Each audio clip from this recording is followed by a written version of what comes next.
levels. And there are levels of all of these things which your water should be below or have low levels of compared to the drinking water standards. Whole table of these things that you have to check.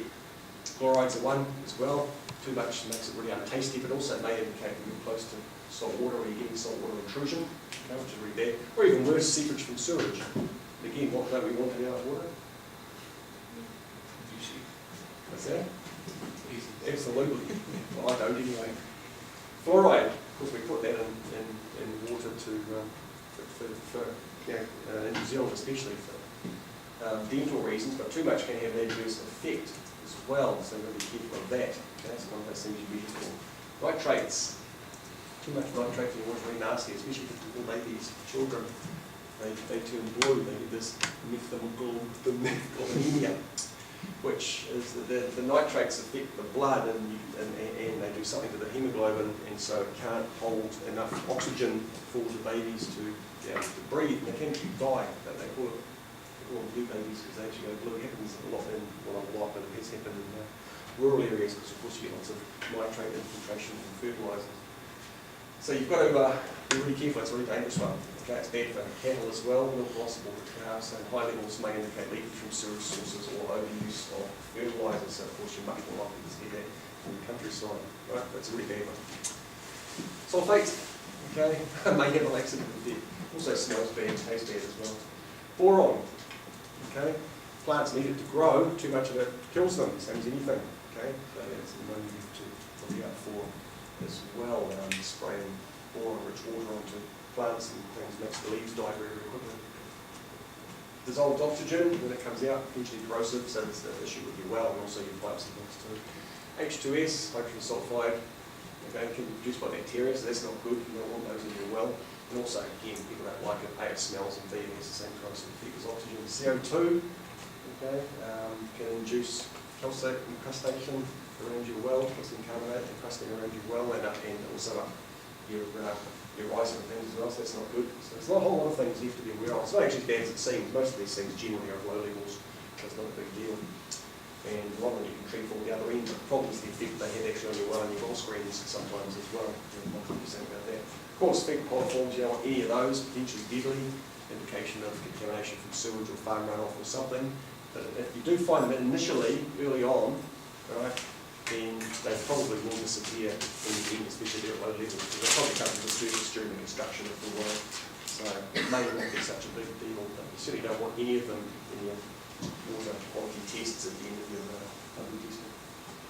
And there's a whole range of inorganics that you test for, because some are carcinogenic, some are poisonous, and some of them for aesthetic purposes. They make the water nasty colours or stain things that you use to wash your water with, or they stink. And a whole range of organic stuff as well. Okay. Things that may have leaked in from insecticides or contamination from spills and all sorts of things. So there's a whole range of things you've got to test for and prove to the health department that your water is safe before you can actually use it, or that you can treat the water to make it safe as well. But the more you treat, of course, the more expensive it becomes, and so it's good to be aware of these things beforehand rather than later. Even hardness, okay, because you like your water, so hopefully when you wash yourself or wash things to see your soap lathers, if you've got hard water, well, you water from limestones, for instance. Okay, water from limestones is really hard. If you live in an area, if you live in the Waikato area or anywhere around there, King Country, there's a lot of water from limestone. If you wash your hair with it, it goes very stiff and gross, and it takes a lot to make your soap lather up. So the water's fine, but like I say, often you don't like it very much. You can soften it if you want to. Kind of dissolved solids and pH as well. So a whole range of things. Those are just the main ones that you would be looking for. You know, once you finish the job, everything's good, everyone's happy, everyone shakes hands and gives each other money and pat on the back or whatever. The contractor takes his stuff out of the well's sealed up and secured, everything's tidied up, the land's restored back to its pristine normal state, if it wasn't a pristine normal state. Contractors get their final payments and their certificates, and everyone's happy and the job's done, it goes in the filing cabinet, and you're halfway there, because of course you'll probably be involved with the installation of the final works as well. That won't get that too much. And eventually, the client will get around to getting someone to put a proper pump in the well. They've got to install electrics, so there's monitoring that goes on, they install the reservoirs and of course infrastructure, pipes and all sorts of things. And overall, it'll get ready for use. And this is the next step you'll probably be involved in, or someone will be involved in, is the long-term quantification of the aquifer. Is it going to keep us sustained for a long period of time? What's it likely to be doing around the larger area of the countryside? So, and you will do this. This is why you have to learn to write, right? Even in science, you have to learn to write. One day you will get a job and your employer will expect you to write stuff or type stuff. And they want it to be in English and they want it to be good because A, they don't want you to go through and check everything. I think it's time consuming and costly. And B, they want it to be able to be understood by the client. Okay, so it's actually quite a skill and you will be involved in doing these things and they can be tedious and laborious and also really thick. The contract documents are thick and some of these damn reports that take ages to prepare, but it is a really important part. You can pay for it, again, it's built into your costs of the job. And it's a detailed and very comprehensive report. All that stuff I've talked about up to now, not the contract stuff, but everything else will be in there. All those analyses, all the data, everything will be there, okay? Your interpretations, blah, blah, blah, maps, diagrams, figures, every single thing you can think of that you've done from getting out to the field, starting off work, all the way through to the end. They wanted that information. They paid for it. But in the end, you don't really get to see much. There's the well, there's the riser, and there's going down to the ground to be taken off the water reservoir, power source. Sometimes you'll have pressure gauges, sometimes you have some monitoring equipment there that will send out data periodically that someone picks up and analyses, so that they'll keep a constant eye on the water level within the well and the fact that the pump is going, because you want your pump to stop because your reservoir doesn't fill up and you run out of water. So sometimes it'll be above ground. They'll put a cover on that one, of course, the one you see out there in the air. It's a newly constructed one. Some of them they'll actually put below ground. On farms that others have a big concrete pad around here with a lid that people go down to and do stuff if they need to. Another kind of thing, it'll be little sort of storage tank, but most of them will go down to a reservoir to see the telemetry systems being installed and the power and everything else. Different things, different people, whatever they want. It's up to them to do it. It's not your job, but that's what will happen in the end. And eventually it just becomes this sort of thing that blends into the countryside. Again, that's one of the good things about groundwater. It's very unobtrusive. So it makes no noise. You can't hear anything. You can't hear the pumpers. Hundreds of metres down, or tens at least, you don't hear anything. The worst you generally see is some sort of construction like this. Okay, really quickly I'll do this. Why not? Modelling. Right, we want to predict the future response back to the pumping, predict the extent of the area of influence, so how far out is the current draw down will extend, and how deep is it going to extend as well? Is it going to affect a large area? Could that be an issue? Will it make other people's wells run dry? Are we going to get possible subsidies, all sorts of things like that? You need that, you need to apply the RMA for a permit to take groundwater out of the ground, and you've got to supply this sort of information. So basically, look at it, there's a model necessary. Most of the time, yes, it's useful, it's definitely necessary, especially for big, long-term projects. You want to do a groundwater model. Right, so then you collect all the information you possibly can on your area. You've got it already, okay, you've done all the desktop studies, you've done your drilling, you've got all that data, you've got folders of the stuff, you've got heaps of data, right?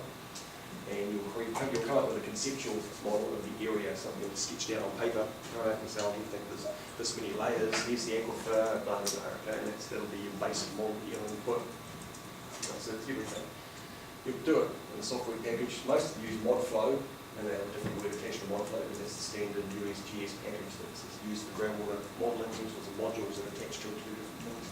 But basically, it's all in computer language. So the visual bit means they put a nice GUI in front of it so that you can just go click, click, click, click, click, without having to worry about programming. Right, you'll create the model using your software, you calibrate it, that's very important. You can't use it, so you've got to calibrate it. You'll have steady state data, you'll have groundwater levels, and so you'll get your model running, you'll press the go button, and when the model equalises, hopefully it'll equal the groundwater levels in your model, will equal the ones you actually measured in real life. Never happens, you can go back and change things and change things and change things. You're always going to be changing the model and tweaking it. Try and conform to your natural system. Of course, you'll never get it right, but it doesn't matter, you'll get some semblance of it, hopefully. Sensitivity tests, you change a few parameters, key parameters, right, to see if they make wild fluctuations in output. If they do, then your model's not right, that shouldn't happen. Okay? It's too sensitive, you've got to go through and change it again. It's a long, this is a really long process of groundwater modelling, and you spend weeks doing these things. Drives you nuts. It's why I make you all fail. Verify your steady state model then using transient data. So you've got pump test data, right? Plug that in, run the model under different conditions, under transient conditions, see if it behaves, right? The levels drop to the same levels you've known from your on spores. Okay, that's really important. That's probably a more step because that's telling you how the aquaculture is behaving. If you're getting it calibrated to what you're seeing you might have you've got a pretty good model, a pretty good idea that it might be running as you expect, and it's going to give you some decent long-term predictions. Okay? So this is a cyclic process. You sort of go round and round and round and round in circles until you recalibrate as necessary 1,000 times, and you get it right. There you go. And then once you have got it right, once it conforms to your data, your pump test data, your 3 week or 2 week pump test data, then you can start using it. Right? You can do what you want with it from then on. You can pump it for 20 years. It doesn't actually take 20 years, the model does it faster than that. See what happens.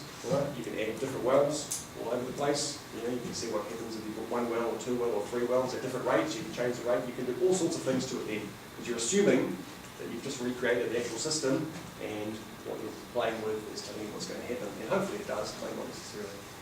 But anyway, don't worry too much about the details. ModFlow is really good. It does its job really well once you know how to use it. It's a bit of a learning curve to the thing. And you need lots of information. It does a reasonably good job. It's sort of an industry standard software package for modelling. Groundwater flow does contaminant flow, there's all sorts of things. You need to consider your model. You can have a look at your topography. Okay, you're going to be putting boundaries in your model, no flow boundaries and constant heat boundaries and all sorts of things depending on topography and other things where you've got lakes near or rivers near and all sorts of things. So you're going to collect a lot of information. Your model takes a long time to build because you put a lot into it. Right? What the geology is like, make it simple. Right? Just because you went through 57 different layers to get down to your expert doesn't mean you have to put them all in. Okay? You can average things or you can combine things. It's simpler, it's better, because the more layers you have, the more cells you have, the harder your computer has to work to calculate values with all those cells time and time again until it equilibrates itself. And nowadays computers are a lot better than when I was doing this originally, but they still crash a lot, and the harder you make it for them to work, the nastier it is for them, and the worse results you're going to get you. So the simpler is better. Decide on your grid layout, because of course remember this is a block percent thing, it divides your model up into grids. What you want to do is decrease the grid spacing as you get close to the wells, because close to the wells is where all the action is going on. So you'll decrease your grid spacing, and these programs should allow you to do that. Lots of input parameters, okay? Base net. Don't need a base net, but it's really useful because when you come to putting stuff on later, when you're using the model, someone says, I want to put a well over on number 3 road, and you go, oh shit, where the hell is that? If you've got a map attached to your model in georeference, that's really good. You can simply then use it as a locator. You'll be creating the topography somehow. Hopefully you get a DEM. We have to do it by hand. Well, that's tedious as well, but you need the topography because the model is going to see which way is downhill, all sorts of things like that. You can use that when it comes to calculating things. You need your layers, and for your layers you need all of this information, whether you can find or I can find thicknesses. This is why when we have all that trouble to get KT and S right, for the groundwater model, we need to know that for all those layers, because the model needs that for its calculations. Any recharge, rainfall information, okay? Right, and irrigation. Any rivers, okay, because rivers can act as sources of water, which will be really helpful, and also your pumping might affect them. Any drains, lakes, anything, okay, will go on your model, then you get no transpiration data that you have. Any old bores and pump wells, how deep they are, where they're screened, diameters, all that stuff is really important, and when you're going to be pumping that, the model is going to be calculating all that stuff as well. So you can see a lot of information is needed. That's why you've been collecting all this information as you go. You've already got it, right? You've already got the information. You have to go back and redo it. It's all in your files somewhere. You just have to know how to get it out and where to put it in. You need your water levels, okay? You need your pump test data. Water levels to calibrate your pump test data, calibrate the transient model, and then use your predictive model for this thing. So you can add wells, you can change rates and durations. So this is one. The issue that you have, and the problem is people want blow from the stove. So generally you've got a pump well that you've done your pump test from, and a couple of multiples, maybe in an area like this big, a red dot. And they want you to say, right, how's it going to affect our 40 by 40 area, 40 kilometre area? And that's when you've got to be aware that there are so many limitations with this groundwater modelling thing. All right? People expect miracles, and they're not going to get miracles. You've got to make them aware of that, but it is going to give you an idea of what's going on. So there's one with topography, simple geology. And the data outputs, there's some wells here. You can't see these lines very well. Those are equipotential lines, so they're telling you what the drawdown is doing further away from the well. Okay, you can get cross sections here. It'll show you flow lines, it'll show you water depths and all sorts of things. So you get a lot of information out of it. And again, that'll go into your report at the end as well. Right, done. Excellent.